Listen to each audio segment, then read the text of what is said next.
You're very quiet today. I'm going to just start there. Okay. See, even the way you said good morning is a very quiet good morning. I'm going to ask you what's happening with you. Good morning, Malaysia. Good morning, Singapore. No, I was just trying to get that right here on StreamYard. It's not working. So, Sham, good morning. And yeah, thank you for noticing that I am quiet. Yeah, yeah, right. So this is why I never got into a job that requires technical skills. Never, right? So that's one of the best decisions I've ever made in my life. And the days I try and do that, like today, you Mm, know, it's a stretch. So, but never mind. I'm trying not to let it get to become a stress because we have a no very worries. important guest, and I can Yes. already imagine people are like, just bring him on. Can you all stop your chat and just bring him on? All right. Okay. So, Okay. how So are I you? have to do the introduction, right? I'm going to introduce him, right? Make sure you do a very good introduction because this guy said Oh, okay. yes. You don't transfer your stress over to me, okay? Shh. I will do the introduction like I planned it. Yes, Okay? Right. Singapore, we entrust you with a proper introduction to our Malaysian leader. Go. Okay, and you say hello to all the people who are streaming in and watching the show. Okay, we're coming into the show. So yes, our guest today. Um, how do I start introducing him? Right, this is an interesting. I was looking through his profile, and it's an interesting start to a career in banking. He started in banking, for goodness sake. I mean, you'll know why I say goodness sake, because you know where he's now, okay, when I tell you where he's. So he started in banking, and then he went into tech, somehow or other, found his way into tech, led a regional team in sales for tech, and then became a partner, and then took another turn and became a partner in a professional services firm in Malaysia, before finding his way to his current position in Accenture Technology, right, as head of managing director for group human resources, right? While he's doing this group human resources and leading this huge, sorry, no, Yeah. no, You haven't done justice. He's. not yet.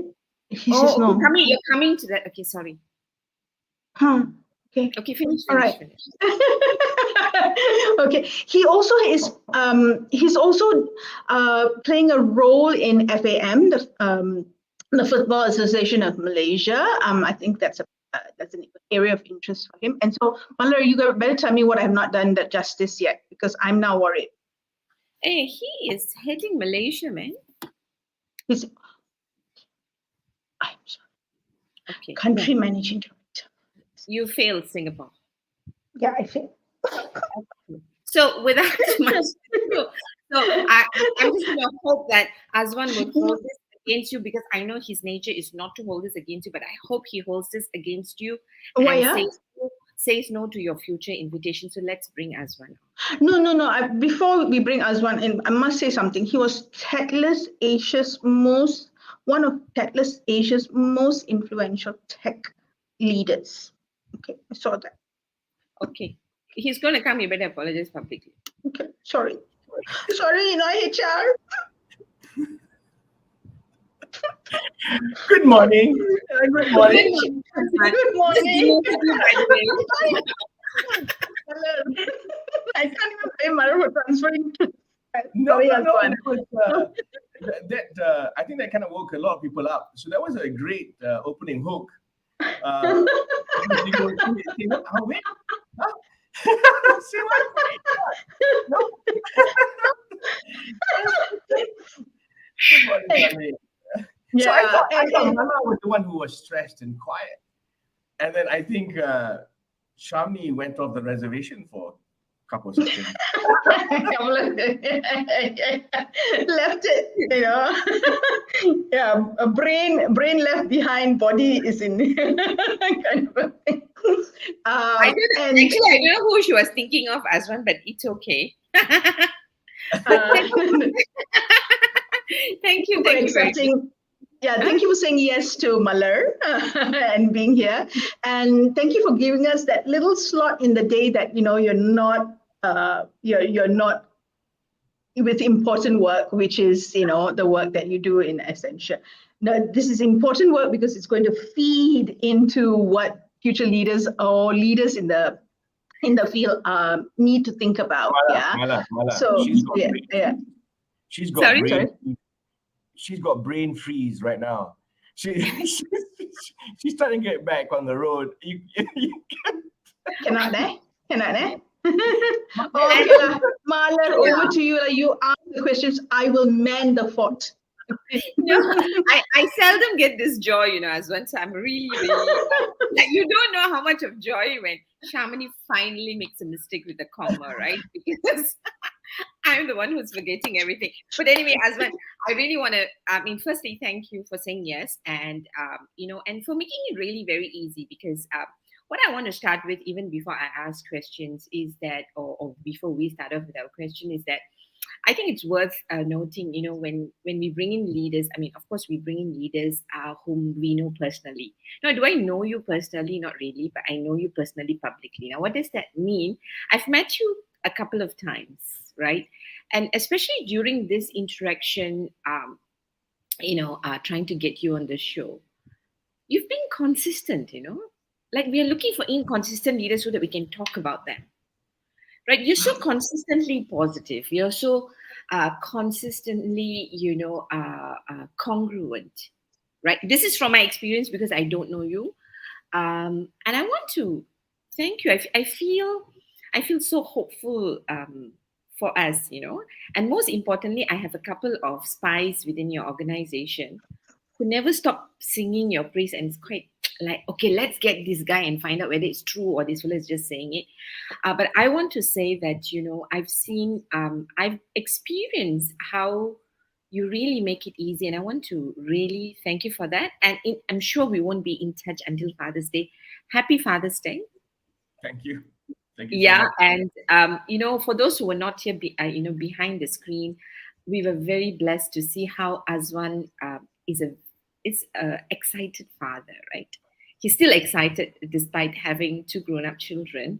And I love the way he takes pride in saying, they are my kids, and how, how much of pride he takes in being close to them. So welcome to the show, and let's get going. So, people know you as the leader, right? I think that one don't even have to introduce, because you won't be where you are by chance, right?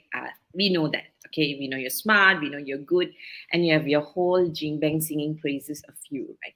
But I thought it'd be nice to have a peek into fatherhood, especially now where, we're talking about, a lot more equity, equality. We often talk about women, and that we do it, we have done enough all throughout the year, and especially in May. But, I thought it'd be very interesting to really, look at a leader like you and, try and dig out the softer side in you that the world doesn't see. So tell us a little bit about, your journey into fatherhood and what fatherhood means to you as well. Thanks, Mala. Actually, I think I did think about this question quite a lot, because I also try to explore what I think, trying to understand what fatherhood meant to my father also. But I think when I discovered it when I had my daughter many years ago, sitting at my parents' dining table, and she was the first granddaughter, and she was so happy. She's also kind of bubbly, same personality type lah. So, but she was so trusting that she knew that we would catch her, that I would catch her from falling off, the dining table, right? She just sat there, and then then you kind of catch, right? So you realize the 100% dependency on you, the trust that they have. So over the years, I've kind of boiled down to a few things. So ultimately, fatherhood to me is being responsible for others who cannot depend on themselves. Wow. It's an amazing experience, And then what you realize was that it's like a blank canvas. So So I felt that it was my job, and many others also, right? The family, etc., to program them with what I now call brilliant basics, right? So you're supposed to be a lifelong guide for your children. So eventually enabling them to believe in their own abilities. And even when this is the most important one, I think, over the years when my children grow up, even when they have very little confidence in themselves, right? So it is your responsibility. So you brought them to the world. It's your responsibility to equip them with all the abilities they need to succeed. My father was my mentor and my coach. I called him my chairman. Everybody knew, kind of, who knows me who close to me knows this, right? And he never gave opinions on the small stuff. That was my mom. It's like he was unique in the sense that he only gave opinions on kind of big philosophical ones, and he never made decisions for me. And it was amazing for me to eventually discover this, right? But what he did was he continuously presented, better context to help me make better decisions. For example, when I was talking to him for A levels, right, what subject I would do, and I told him I think I want to be an architect, right? But it's drawing, etc., is what I like to do, and I like to immerse myself in that in general. But then he asked me, interesting. You like to read the paper, right? So what do you like to read about? I said, I like to read about economics and politics, right? He said, well, maybe drawing, you like the drawing, but maybe it's a hobby or something. Is it more serious? Or do you enjoy more dealing questions relating to economy and understanding the politics? And then I made decision at that point to do economics, politics, and accounting at A level. So that's what.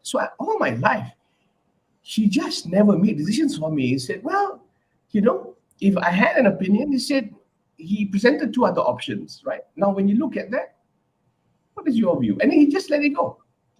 And when I mull over it, I realized how much wisdom he has in his statement. But he, because I try to do that with my children, not as successful because I say, he was, to me, was very calm in nature, right? She was very calm. So my mother has, I remember in a book, they didn't have a phone last time, right? In the phone book, so to speak, right, in the diary, she had 4,000 friends, and that excluded their husbands and family. So I say, you kind of know what person my mother is. My father is a very quiet individual.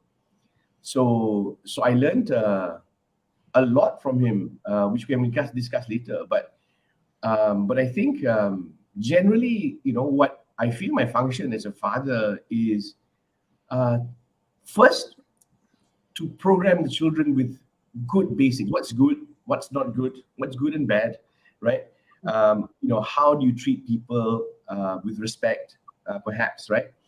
How to better understand context. Context is so important in life. And then when they want to make decisions, you allow them to make decisions. And if they make the wrong ones, right? Of course, you kind of guide them when they go off the reservation sometimes. But then they realize that the decision was theirs and not mine. So then they cannot get angry at me because you made the choice. And they realize, actually, okay. So then they learn. Yeah. So that's fatherhood. Not so nutshell, but but that's what I mean. We love the stories, so keep the stories coming. We don't want nutshells. Yeah, keep the stories coming. Mallory, you want to follow up with the question? Yeah. So, I mean, I just love the visual that he gave, about the visual that you gave about your daughter, because it's so easy to understand total trust. It's just so easy and that was beautiful. I wanted to say metaphor, it's not. But it's really to remember that we do that for our children, and our children do that for us, right? And then to be able to transition that level of trust in leadership, I think is what we are talking about. Because there are some groups when I do leadership program and I give a parenting example, I've had pushback. They say, but they are not my children, right? And I'm not responsible for them, right? I didn't bring them into this world. They are here to do a job, and we have our KPIs to meet. I get paid for what I'm supposed to do. You do what you get paid for, right?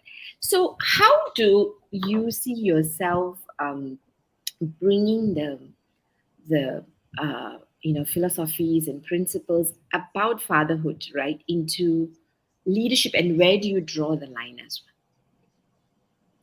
That's a great question, because actually what I learned from my father, and how I grew up my family, uh, a lot, if not all, of the elements I bring to everyday life, not just work, in everything that I do. So I learned so many things. So I got so many stories, right? So I learned so many things in leadership from my father. The biggest and most important, or the pillar of all pillars, right? Of all pillars, and I cannot forget this one, was he said to me, always put yourself in the other person's shoes.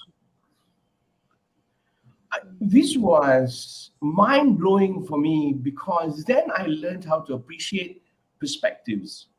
I appreciate the fact that I cannot be talking economics and politics to people who didn't care about them. The people, say you speak to people who worked as a driver, so the different levels are from chairmans to the blue collar worker, right? So their context is different, right? What I find that a lot of people impose their context to others, where they cannot actually appreciate. In fact, they will look at you. The interpretation is just, you're just a snob, because you talk like, because you have money, you have status, you have this or that, and that perspective or that opinion applies to all. And that also, when you think about, when you want to coach people, when you want to tell them, when you tell them, when you want to coach people, right, you can tell them direct, right, with low EQ, right, because in your opinion, that's the fastest way to do it. But then you have to understand also what personality type they are, right? Maybe if they're the driver sort, yeah, they appreciate that. But then if they're amiable sort, they will hide when they're upset, right? And then when they're analytical, they will go bonkers after that, right? Trying to connect all the dots, and they find it extremely difficult. So whenever I speak to people, right, so I always put myself in the other person's shoes. So how do I say something tactfully? So how do I correct them in a manner that they don't feel upset? So it's like, for example, Shamini, you were you were going just now there, right? It's okay, right? It's okay. People don't mean to some. Actually, it's very funny, right? People sometimes what you think here, sometimes comes out here is completely different, and I get it. It's like, what did I say? It happens to all. It happens to all of us. But then what you happen is give them the opportunity to reflect. But in the sense that when I coach people, if you looked at my LinkedIn profile, I can see the big picture. I can go detail, but so the way I always do it is with a lot of humor, to take the zing off. I call it the zing off. You can say it, but you have to take the zing off, because otherwise they'll never be comfortable. Because if they are going to be embarrassed whenever you say something, because sometimes they don't know, right? They don't know, and then you kind of show their gap. For example, if you have a conversation, right? You don't want to do it in a manner that kind of shows them up, right? You want to say, hey, if you haven't read about it, there's this thing, and then they said, it's really interesting. What generally it means is this. And so every conversation with me or with others is a learning point of some kind. So, and therefore, with this approach, when I put myself in the other person's shoes, when I'm just sitting there having virtual conversations with myself and not upsetting myself, right? So, this thing said, treat others how you want others to treat you. It's the same thing. And that's when that you find that everybody I is very comfortable talking to me, even if I've got to tell them some coaching points, for example, right? So that's one. So I think that's the big one for me. There's a second one, which is very important, and there are many versions of this, right? And he said to me, stay away from people who belittle you or your ambitions. Wow. Wow. Because it's hard enough to get confidence yourself, right? It's harder when there are people around you that just kind of, sometimes they're joking. Well, not really joking. When people poke you, there's always some element of truth. And then if they do that once in a blue moon, that's okay. But there's some people who like to just poke you. And then you come to a point where you start questioning yourself. Well, is that true? And then when your confidence goes, when your confidence goes, you go in a spiral. You go in a spiral because you start not to believe even your best friends who say, ignore him, ignore her, because that's not true. But then if somebody says it often enough,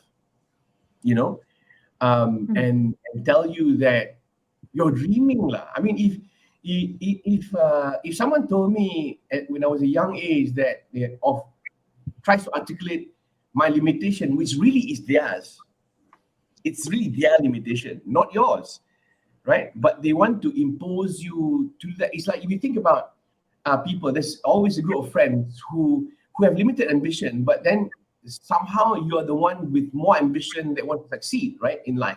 So I want to go from a blue collar worker to be a white collar worker and to grow. But the people around you, right, will tell you, hey, don't dream lah, don't do this lah, just enjoy. But that is the one that will really kind of really drag you down, right? But there's another one. So I got many lah, but there's another one. I'll open up to you in a minute. There's another one which was very important to me because my mother always told me since I was 5 years old that Azwan, your brain moves at 100 miles an hour, can you slow down, not worry about everything. Because, I remember in the car, right, in primary school, the road tax was about to expire, right? Or it has expired today or yesterday. And I would just, that road tax, the police is always here, So I said, the road tax, do. And then my mom said, you're my little warrior with an O. Not with a one, not a warrior, but you worry too much. So, and I do, and that's why my brain can't help but think about 2 or 3 steps ahead of kind of everybody else. I think about a lot of permutations, what could not happen. So I could go crazy having this conversation myself, and I could end up not talking to anybody because I've concluded, right? But I'm always open. Because there's always a possibility that somebody has thought of something or provided context that you did not consider. So my father always told me when I'm like, I got like 1,000 things in my head. We always have this, right? 1,000 things in my head, and you don't know what to do first. I mean, a lot of people go, it's like a hairball, right? It's like, how do I untangle this? And then you end up not doing anything, and then the problems compound, and then you get into anxiety attack, right? So you panic, right? You panic. So he said to me, and this is this has helped me solve a lot of my stresses, which was, he said, before you go to bed, these are simple things. Again, a lot of people have heard all this, but before you go to bed, write everything that worries you, everything, right? Just put in your notebook or post-it note, right? And then when you write it down, classify which one you have no control of. Because the client could say this, that this person could do that, this, that, or the other, right, is beyond your control. But well, I told you earlier, my brain worries about multiple permutations that may or may not happen, right? But it's kind of like like that, it's like I can't help myself. So I get myself into a tangle all the time. So he said, split them. After that, split them. So the things that you have no influence over, that you cannot do anything about, right? That's pending somebody else. Put them away. For those that you can, for the things that you can, right? Classify them into easy, moderate, or difficult, right? So in a sense, like deal with the easy stuff first, because the easy ones you can tick it off. So what happens is you tick off, you get a lot off your list, then you tick off probably most of it, because they are very minor things. I make sure I email this person that, tell them this, that, or the other, remind myself. Easy, right? Easy. So then the moderate stuff you can plan for, and difficult stuff you wait. So coming to this other point that my father would tell me always, right? Don't rush, right? Don't rush making decisions, right? Because he told me, I guess a lot of it, my memory was no younger, so it's my brilliant basics, right? Don't overreact. Don't overreact. So it's always hard, because it depends on the personality whether you like, wait, what did he say that? What's happening? He says, time will solve many of these things. Wow. Right? So you wait, because it might go away. So don't just, sometimes you want to respond to something straight away, right? The urge is just there. But it says, pause, just pause, right? If you don't have to respond right now, respond later. If you don't have to respond today, respond tomorrow. Because what happened most of the time is when you wake up, you realize, well, it wasn't that urgent, was it? And if I had replied or said something in a knee-jerk reaction, I would most definitely regret it, so to speak. So those are a few. I've got many more, but I just want to pause there, right? Because if you think about the anchors I have, it's all the above, and he taught me how to navigate, so to speak, right? And that was the thing that made him my chairman. So he never, still as chairman, he never made decisions for me. He will go, well, when I want to change job, right?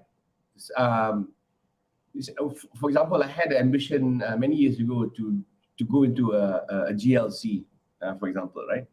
He said, very simple, right? So, okay, do you have a nest? Huh? What nest? Yeah, but do you have a pile of money that you can depend on if something were to happen? I say, why? But GLC, the CEO positions, change quite often. So the winds of change, the wind might blow different places. He said, are you prepared for that? Are you ready? Right? I don't doubt that you can do the job. Is it now? Oh, I'm like, boom. It's like, okay. I'm not sure when I would be ready. But as my chairman, he'd give me the contacts. He would say, if you haven't, go ahead. But again, my call. In many parts of me, quite sakit hati one, because you want to actually, I outsource the decision to you or not? He never does. And that has made me quite strong when making decisions, because I have no choice but to make my own. Wow. Look at all those nuggets. And look at all those nuggets. Yeah. So, Sham, I know it's your turn, but I'm going to just cut in. As, even though I know it's rude, but I can't hold it. So a couple of people have come in to say to agree with you, but I'm sure Sham will read out. But as one thing that's like right on top, I don't know whether it's my head, but it's really in my heart, is this, right? It's pretty amazing because your father seemed to have just given you all the EQ lessons you needed, right? As a child, as a young adult. I mean, today we label it as emotional intelligence, and you've just shown us how secured you are as a person from a very young age. Having both your parents, and specifically your father, to allow you to grow in time and space, right? So, and it's nice because as a leader now, that's what people are experiencing. You're secured.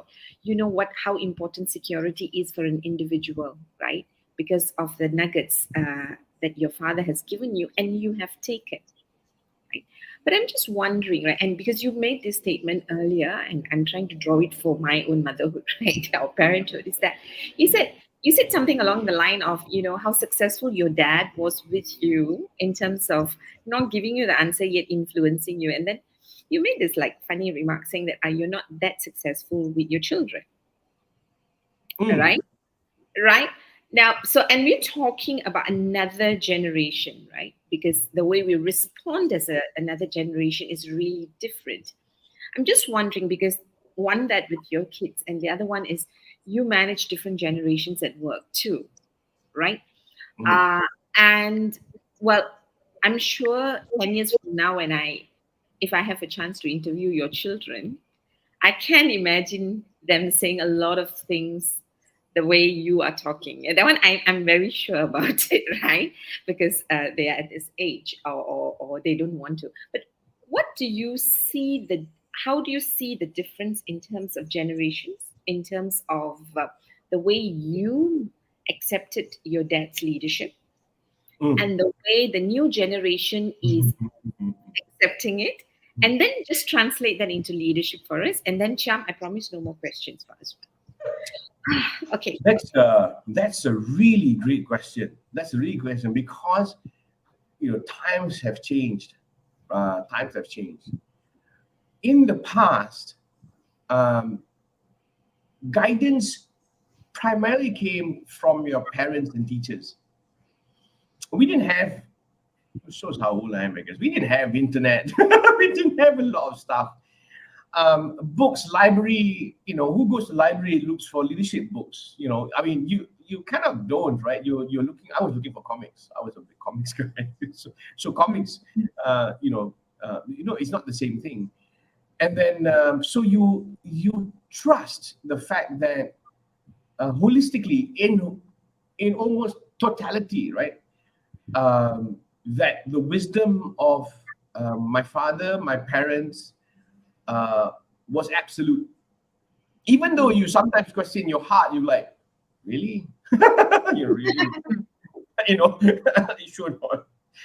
They tell you, like, oh, come in because, you cannot play up after certain hours because some legend says God knows what, right? You go like, huh? It's like, okay, never mind. They want me to go and shower so that we can have dinner, to be honest, right? So, but now, it's not a challenge. I would say the opportunity for them is that they learn from many more sources of wisdom, so to speak.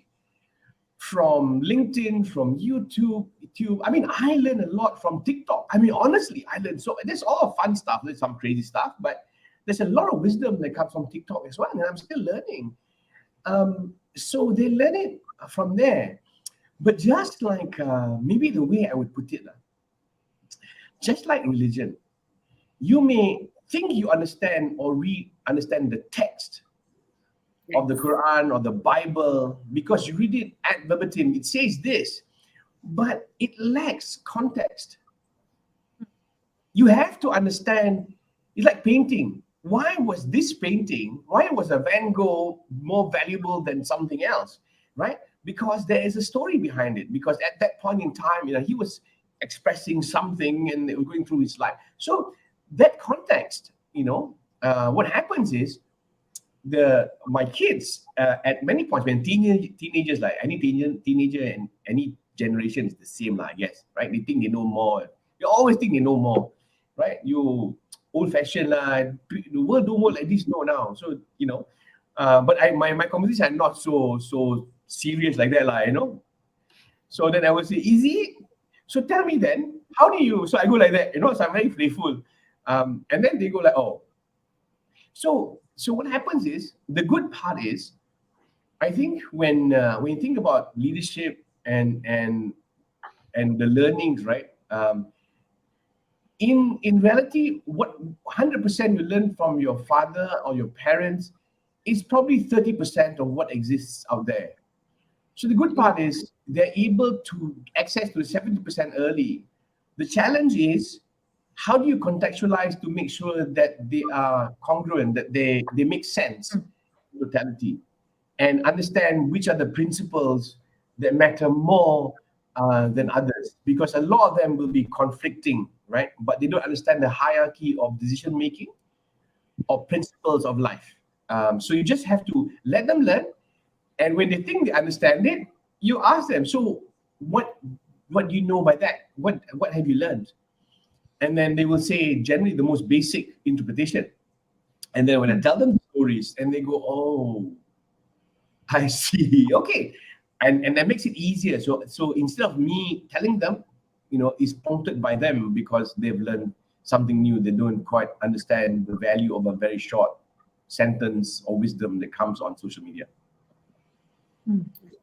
Nice. Thank you. Thank you. Oof. My turn, Ken. Okay. See whether the brain came back to the reservation or not. Still out there. The pillars that you shared with us earlier on that you got from your father, right? It's almost like it's textbook. It's like from a self-help book, and this is what you need to do, right? But these are things that you experience, and you got that firsthand from your dad, and you're practicing that. And you hear a lot of what we hear in the media about how leaders need to be more, full of empathy, needs to, walk the talk. They need to, and looks like, it's this nirvana that I might not be able to achieve. It's this thing that they put me up there in the pedestal. This is what I'm supposed to do. How on earth am I supposed to do that, right? And you talk about it so comfortably and so confidently. I think to give us a little bit more of a perspective, or more of a balance, what were the challenges that you faced, right? You had these in you. These are pillars that in you, and it was embedded in you. But were there challenges when you were you were doing this as you were climbing up your leadership level? What were the challenges that you faced? How did you face them? Because I think as a leader in organizations, that's my first pushback. I'm like, yeah, it's very nice. All these things they want me to do. And on top of that, they want me to also hit the business results, right? It's, how am I supposed to do this? How am I supposed to think about this? I push back. I push back. I am not afraid to do so. You see, I guess one of the things that if you have a point and you're not insane, right? It's probably valid, right? You might not have the right context or enough information. But I think as you climb, you gather enough wisdom and intelligence and context to be able to drive what you want without sacrificing what corporate wants, right? It is not, it's never an or, it's always an and. But I guess maybe, do you create a relationship with your staff, with your employees that says business first, them second, or them first and business second? Fine line. I treat employees and colleagues first. It's a very simple formula. When people are happy at work, the results will automatically come. It always does, because people will work harder than usual because they feel at home. They feel they're part of the team. So when I just constantly think it like that, so a lot of times when we've constantly overachieved our numbers in in many forms, and I always tell people, actually I don't know how we made it. I have no idea, but actually it's very simple because they feel as part of your family and they want you to be successful because I want them to be successful. It's self-enforcing, so to speak. And because of that, they don't let anybody else down. So I don't have to tell them we have to meet a number. They will always make it. And it's an amazing experience now, because if you lead from, I want a number, what are you doing? What are you doing? So you can never be, it's not an honest conversation. It is a relationship that is really arm's length, right? Really arm's length. So if you want to know, if you think about the secrets of the successes I've had, right, over my career, and especially in the last 5 years in Accenture.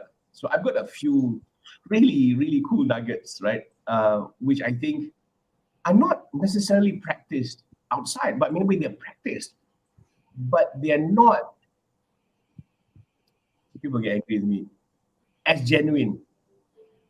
I don't mean in a bad way, but you really do it here, or it's on a PowerPoint, that says something, right? Because it's easy to write, but it's not so easy to do. So the first thing, Shamini, is I listen. I listen. I've realized over the course of my life, everyone wants to be heard. No matter how silly, important, not important, whatever opinion, they want to be heard. They want to know that they exist and what they say matters, that someone is listening, right? So I listen, and I I try not to talk over people, because talking over people is the most frustrating thing for people, because you don't let them finish. Some people are very good at articulating their point in a single sentence. Others take a whole paragraphs, and some take 2 whole pages, which you have to interject sometimes. But you listen, and when you listen, you really listen, because what I find is that what they're trying to say a lot of times is not in what they say, is in how they say, and in the context they're saying it. So you have to interpret. So they're complaining about something, but the issue is actually something else. The issue is confidence. The issue is they feel that they've been overlooked. They feel they're not getting far in their career. Actually, they've got some family issues that we're judging them on their performance, but nobody's asking them, how's the family? I've had that terrible situation where I've assumed this person is just not focusing anymore, non-performer. And then you realize that one day you found out that the mother has cancer and you want to shoot yourself. You go like, no. I get really emotional about that, because I said, no, you can't. So I never do that again, because the life of the individual is not just about work, right? But a lot of people don't know how to put it on the table. They don't know how to bring this up. And so you have to kind of, when they say, let's have a conversation, right? You find that it takes, a lot of people go chit chat. The last 5 minutes, then they'll say what they want because they're shy. And then I'll say, okay, I run out of time. I'll think about it. I'll come back to you. And that's not what they want, right? So I let them finish what they want to say. And what I'll do is I'll play back what I think I heard. And then I will always ask, is there anything else? There's something I'm missing here. And I would just say, what is it? So then following to that, right? What I do also is, this concept, right? Which I learned from other leaders, not just my father, right? So, say what you mean and mean what you say. Because just like when you have your parents, right? So it's that you have to be crisp. So clarity and transparency creates trust. With my daughter, right? Trust. But the only way to communicate the point is, I will catch you. right? But when I tell you don't do something, because of something, because we tell our kids, for example, don't do that, right? They don't understand why. That's why the Mat Saleh always like to say, they will explain, right? No, don't do that because you'll hurt your brother, or you'll hurt yourself, or you'll fall down, blah, blah, blah, right? Okay, so then in this entire process, right, it could be the same conversation, right? I use what my father tells me, does to me, right? So as much as possible, let other people come to their own conclusions and make decisions.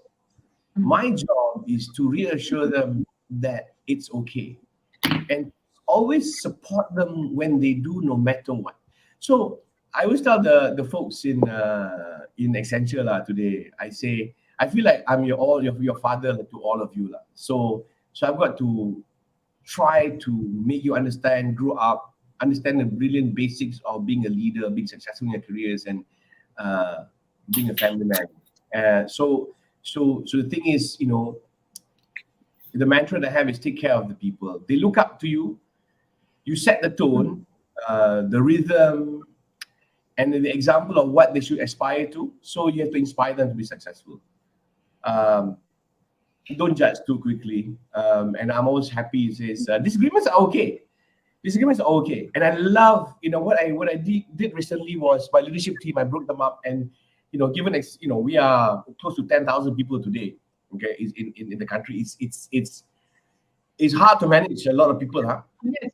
Go like that. When I joined, we were 2,000 people 5 years ago. And what I create was, don't create an audience, right? So create the key people in the room, no audience. So then we settle it, we put our issues on the table, okay? And then we debate it. You can get angry, you can get emotional, it's okay. But I said, brothers and sisters, we're like brothers and sisters. When we conclude, we walk away, it's not personal. Because everybody has the best of intentions to solve a problem. It's just that the methodology that we all apply can be different, right? And that depends on the context of where you are, right? The impact to you, right? And the level of information you have, and the level of understanding of the problem in itself. So that's what I do every day. So if you think about the stuff I do, this is how I manage. I didn't go numbers, I didn't go anything, did I? Nothing, right? I let people drive success on their own. I just take the credit for it. At the top, I say, well, even then I don't. I say, give credit where it's due. And I'm one of the other philosophies I have is, always hire people smarter than you because they always make you look good. Right? Everything I've learned, right? So you put it there. Your degree of self-confidence will grow over time. You may be like this at the beginning, because everybody's confidence level is normally small in the beginning. Because when you grow up, as you grow up, you have older brothers, sisters, you have aunties, uncles, fathers. Same like work. You have people with much more experience, better, with a lot more wisdom. But over time, what I found is that you can actually learn quickly if you actually sit down and listen and use their experiences to your situations. Don't wait for you to experience it first. You already know, right? Other people have learned. Use that context and learning to deploy in yours, and suddenly you're learning more than what they have learned. Yep. Modeling is it's a brilliant way of learning as adults, and not just as adults, but also as children. Cheryl Azmi has a question. Okay, always learning new things when listening to Azwan. And this is probably going to be our last question because we don't want, we're closing into the hour. Question, I'm personally pondering, as fathers, we make mistakes. Leaders also make mistakes. Do you deal with it differently in these roles?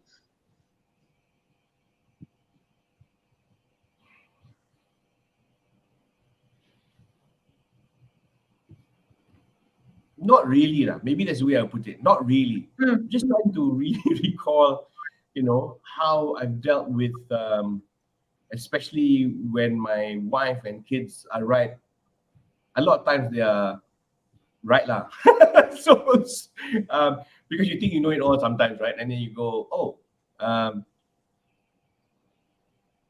I have no issues raising up my hand and I say, oh, actually, guys, I was wrong. Because that's this is so important and powerful, because sometimes you make a decision, you go in the wrong path, and you keep to that path no matter what people say, because your ego gets in the way. It really does get in the way, by the way. It really does. But I've learned to, if you look at the style that I have, is, leave your ego at the door. That's it. With anything that you go into the meeting, you go make decisions, always leave it at the door, because it's okay. You can always U-turn. And then you realize, then you go next time. So did I make that decision too quickly? You see, you're always learning, right? Did I knee-jerk to make that reaction? Did I have enough information? Did I talk to other people? Right? Most of the time when that happens is I didn't have enough context or information, or didn't speak to the right people, right? When making a decision. And I will happily admit I made a mistake, right? And I will move on. And that creates trust, because some leaders don't allow for that conversation. And when you don't allow for that conversation, you go down the wrong path, and you try to justify why that decision was right, even though everybody else knew it was wrong. It's so important, because if they trust you, you're going the wrong road. You're thinking you're going to Penang, and then you take the road that goes south to JB and tell people that's the right road. You have no credibility left. Just someone, then you curi, you go out, you go to small road, B road, then suddenly turn north. You see, Penang. You don't take the NKV, North South Highway lah, but a lot of people do that. They go back, and then they go, and suddenly, no. See, I told you we were right. Got it? Yeah. Don't do that. You go, wrong road, sorry. Where's the exit? Then everybody will respect you and help you get back on the right road. You cannot believe the number of support that you get when you do so. And everybody will forget that you went to the wrong road, but everybody will remember the fact that you actually listen. We start with my original point. When you listen from here, you really cannot go wrong. Thank you, Azwan. My last question for you, and if you were to put this as your end comments, your end statements in a sentence or two, what's the legacy that you want to leave to be known as a father and as a leader? Whoa, that's deep. I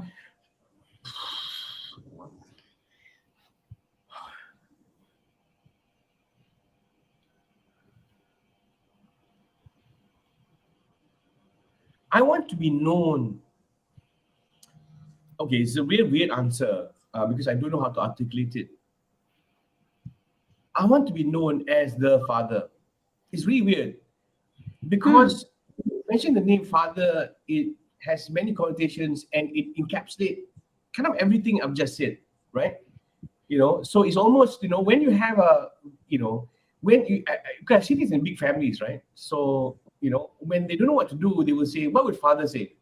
You know what I'm saying? What would father say? So it's a bit like that. What would father say? In the past, what happened is like, what would Azwan do? So this is even my previous companies I work for, they have this thing. So what would Azwan do? And that is the biggest compliment that I can think of. So in this sense, like, as a father, right, I am the father, right? And that in itself means everything, right? So when you call somebody the father of this, the father of that, no, I don't have to be a father of this or that. I am the father. So when I take care of the people around me, of my charge, whether at home or at work, the level of trust is always there. The ability to come speak to me, the door is always open, and that's all I want. That's it. Actually, you think about it.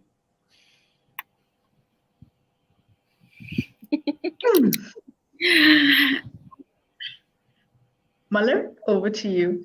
You are going to be so impressed with my summary today. I took 5 pages of notes as one, but I'm going to summarize in one sentence, right?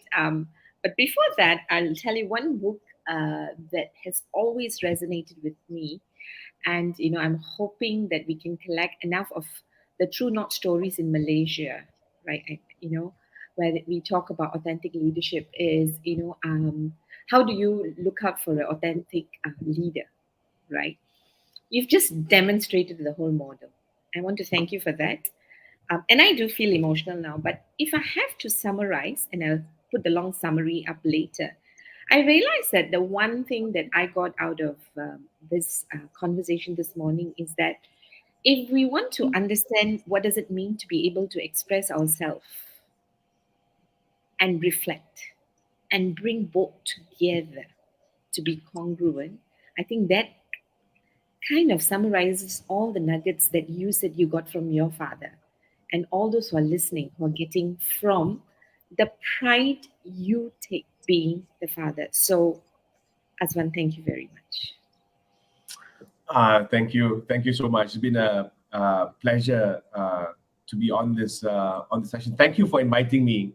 I thought it's such an important topic, but we don't quite think it like this. We don't structure it. So thank you for allowing me to extract all this into a frame that you have to think about, right? So when you do this, it's allowed me to, even as I speak, reflect the memories of my father and myself, and realizing how much of him is in everything that I do on a daily basis. So thank you, Mala and Shamini, for having me on the show. It's been an awesome experience. Thank you so much. You're most welcome, and thank you. I mean, we have a bigger thank you to say. Thank you for saying yes to us, and thank you for being who you are and demonstrating who you are as the father, and right from the start till the end. Thank you for joining us as well. Thank you so much. Yeah, and a couple of people are also coming in.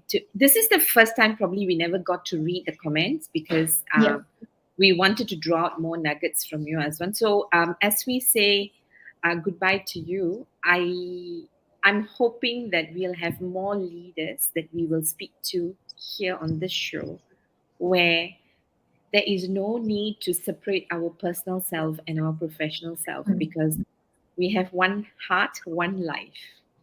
Right? And that's what you've demonstrated. So have a brilliant day, week, Father's Day. I just want you to know that this has been such an amazing experience for us. Thank you. All right. With that, sorry, people, we have to now send Azwan off. Okay, bye. The more we stay on, I might ask another question. So, Sham, another question, right? Yeah. Thank you. Right, like he's so addictive. Okay, wrap up. Say whatever you want to say, so that I think we've lots of things to think about. I'm thinking about my father and my experience of fathers in my career. As well as my father in my personal life. I'm sure you are too, as you've heard, as you hear or went through what we went through this morning, listening to Azwan. Thank you so much for everyone for being with us today. Malhar, your wrap up? Thank you very much. Yes, we are done. We are done. See you next week, Thursday, with another leader and another father. Okay. See you, everyone. Bye-bye.